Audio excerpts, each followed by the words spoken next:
Құрметті гүлдей құлпырған қыздар, ақыл парасатымен айдай көркі сай ханымдар, ел қамын ойлаған ақ жүністей, шашы күмістей, ақ жаулықты аяулы аналар. Баршаңызды көктемнің алғашқы мерекесі, халықаралық әйелдер күнімен шын жүректен құттықтаймыз. Сегодня мы собрались в этом зале, чтобы сказать вам, дорогие женщины, самые искренние, самые задушевные слова, наполненные благодарностью и преклонением. Әйел деген, дарашың ғой дарашың, оған достым жоқ қой сірә таласың. Әйел деген даналардың данасы, өйткені ол адамзаттың анасы. Все лучшее в нашей жизни связано с женщиной. И не только в качестве матери, хранительницы очага и верной спутницы, но и великой созидательницы. Так было во все времена. Так есть и сегодня. Құттықтау сөз Қостанай облысының әкімі Архимед Бекежанұлы Мұхамбетовке беріледі.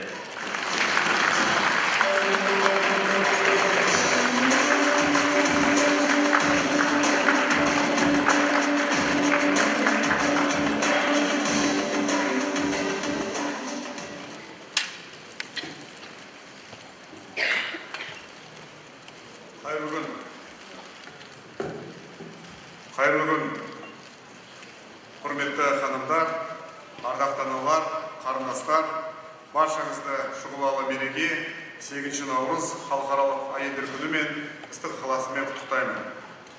Бұл әлемдегі ең асыл жандардың жарқын мерекесі. Бір ғасырдан астам уақыт бойы осы мереке дүниежүзінің 80-нен астам елінде, сол секілді біздің мемлекетімізде де ерекше аталып келеді. Шындығында әйел отбасының ұйытқысы, бейбітшілік пен тыныштықтың шырақшысы саналады. Осындайда мемлекет басшысының әйел шексіз құдірет иесі, тарих тағылымында ең айтулы өзгерістердің барлығы әйелдердің қолымен немесе әйелдер үшін жасалады деген сөзі еске оралады. Сонау қиын-қыстау жылдарда елдің еңсесін көтеруге атсалысудан бастап, бүгінгі әлемге танылып, бәсекеге барынша қабілетті мемлекет болуға ұмтылып отырған заманда да егістіктерде, заводтарда, ғылым мен мәдениет саласында, денсаулық сақтау мен білім ағарту жүйесінде, мемлекеттік қызметте, бизнесте жарқырай көрінген талантты қыз-келіншектердің қосқан үлесі шексіз. Олардың ішінде біздің жерлестеріміз халық жазушысы Мариям Хакимжанованың, социалистік еңбек ерлері Камшат Өнелбаева мен Алевтина Кузьминаның істері осыған дәлел. Елбасымыз Нұрсұлтан Әбішұлы Назарбаев отбасында және қоғамда әйел сыйлы болса, еліміз үшін алаңдамау болады деген еді. Сондықтан бүгінгі күні гендерлік саясатты жүргізу аясында біздің облысымызда да көптеген қыруар жұмыстар атқарылуда. Добрый день, дорогие милые женщины. От всего сердца поздравляю вас с Международным женским днем 8 марта. У этого праздника в Казахстане имеется своя крепкая духовная основа. Ведь у нас издавна сложилась многовековая традиция почитания женщины, которая проявляется в истинном уважении и настоящей любви к ней. Как говорит президент Нурсултан Абишевич Назарбаев, женщина – хранительница очага, золотой стержень нашего единства, обаяния всей национальной культуры. Вы вдохновляете нас на новые достижения, храните мир и гармонию в семье.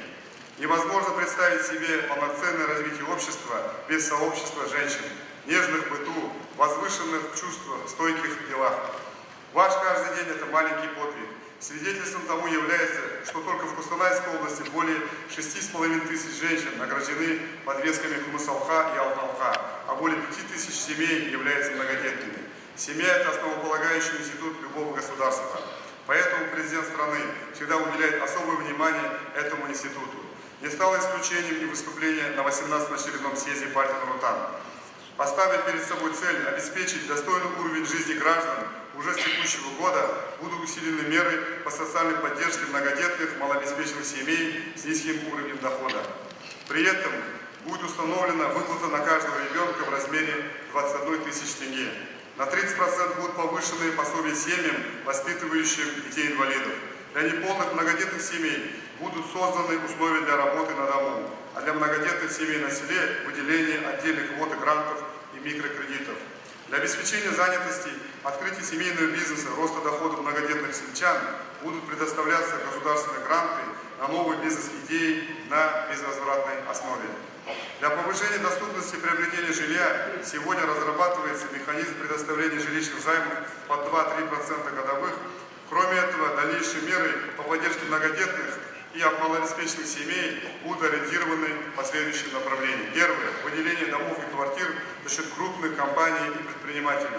Второе. Выдача земельных участков под индивидуальное жилищное строительство. Третье. Субсидирование первоначального взноса на жилье для многодетных семей. Четвертое. Арендное жилье преимущественно для малообеспеченных семей из числа многодетных. Ожидаемые социальные меры позволят улучшить демографическую ситуацию в стране и укрепить институт семьи, где особая роль отводится женщине. В одном из выступлений глава государства отметил, в каком положении находится женщина, в таком положении находится и общество. Современная казахстанская женщина сегодня играет большую роль в политической, социальной жизни страны и трудится в различных сферах деятельности. Сегодня увеличено количество женщин на уровне принятия решений. В городских и районных маслихатах представлено 32% женщин, что является самым высоким показателем в стране. В области из 545 органов местной исполнительной власти 134 органа возглавляют женщины, в том числе 5 руководят областными управлениями, 8 работают заместителями акимов городов и районов, 34 акимами сельских округов.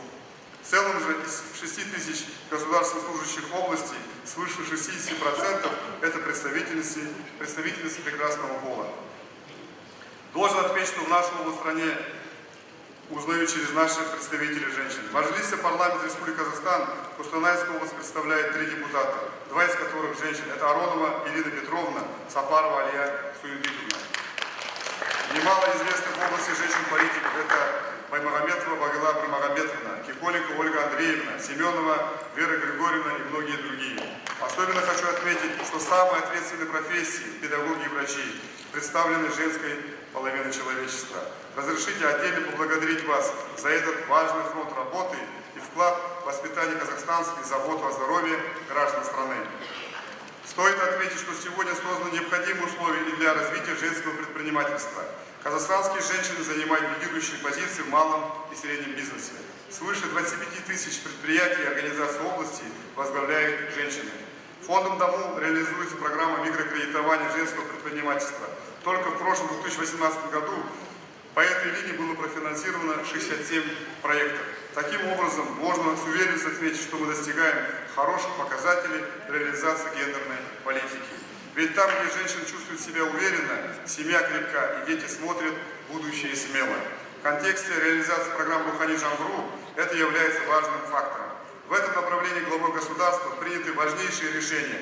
Учрежден День семьи. Ежегодно проводится национальный конкурс Мерейле Отбасы, в котором только в Кустанайской области приняли участие 113 семей, открытые центры семейного воспитания. Дорогие женщины, от всей души поздравляю вас с наступающим Международным женским днем и желаю вам крепкого здоровья, достатка и удачи, процветания и благополучия. Қадірлі ханымдар, сіздер қоғамдық өмірдің қозғаушы күші бола білумен қатар, ұрпағымыздың өрісін кеңейтіп, еліміздің еңсесін бекітіп келе жатқан жігерлі жандарсыздар. Әрбіріңізге және отбасыларыңызға бақыт пен шаттық, денсаулық пен байлық, береке мен ынтымақ тілеймін. Мерекелеріңіз құтты болсын.